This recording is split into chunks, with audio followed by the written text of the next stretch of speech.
দেখবেন এখানে প্রিজাইডিং অফিসারের স্বাক্ষরের জায়গাটা ফাঁকা ফাঁকা তো থাকবেই। সকালবেলা তো আর ভোটও শেষ হয় নাই, গণনাও হয় নাই, স্বাক্ষর করবেন কি? এরপরে এখন ইচ্ছা মতো ভোটের সংখ্যা বসায় দিতে পারবেন, বলবে আপনাদের এজেন্ট তো স্বাক্ষর আছে। এটা একটা গুরুতর অভিযোগ। এরপরে জাল ভোট দিয়ে সিল মারা হচ্ছে এবং এজেন্টদেরকে বের করে দেওয়া হয়েছে। অন্তত 12টা পর্যন্ত আমি শেরপুরে নির্বাচনী এলাকা আমাদের, সেখানে 3 আর 3, 6, 7, 8, 9, 10, 11, 12, 13টা ভোট কেন্দ্র যেখান থেকে জোর করে এজেন্টদেরকে বের করে দেওয়া হয়েছে এবং জাল ভোট দেওয়া হচ্ছে সিল মেরে। কেন্দ্রগুলোর নাম আমি আপনাদেরকে বলতে পারি, আমার কাছে তার ফটোকপিও আছে, প্রয়োজন আপনি নিতে পারবেন।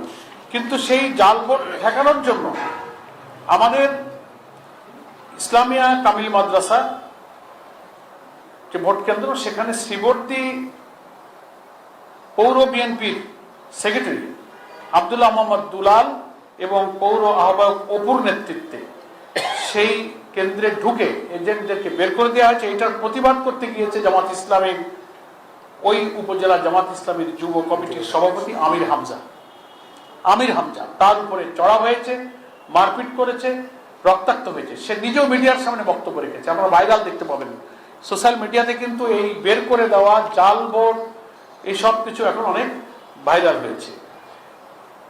আর আগে তো আমি বললাম যেটা সকালবেলাতেই রেজাল্ট শিটে সই করে নিয়েছে মালতীনগর সরকারি প্রাথমিক বিদ্যালয়, এটা বগুড়া 6 নির্বাচনী এলাকা, কেন্দ্র নম্বর 1। এক্ষুনি আমরা কোনো সিদ্ধান্ত নিলে জানাবো। আমাদের সাথে লাস্ট 2 জেলারই 2 জায়গারই দায়িত্বশীলের সাথে আমাদের কথা হচ্ছে, প্রার্থীর দুজনের সাথে আমার কথা হয়েছে এবং তারা সেই অনিয়ম হওয়া কেন্দ্রে দাঁড়িয়ে আমাকে তথ্য দিয়েছে যে আমি দাঁড়িয়ে আছি সেই কেন্দ্র থেকে আমাকে বের করে দেওয়া হলো আমার এজেন্ট। তো আমি তার সাক্ষী হিসেবে আপনাদের কাছে বললাম।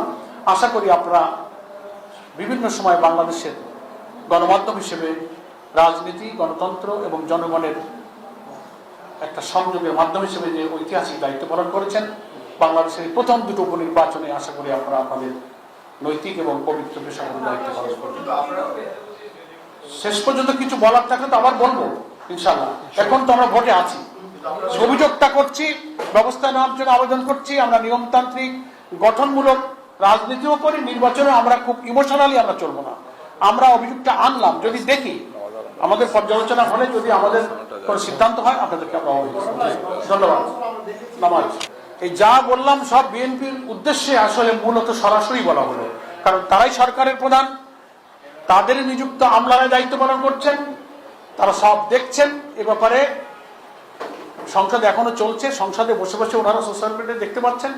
আমি মনে করি সরকার প্রধানের এ ব্যাপারে প্রয়োজনীয় নির্দেশনা দেওয়া উচিত, যদি জাতির কাছে তার প্রতিশ্রুতির ব্যাপারে সতর্ক এবং সজাগ থাকতে চান।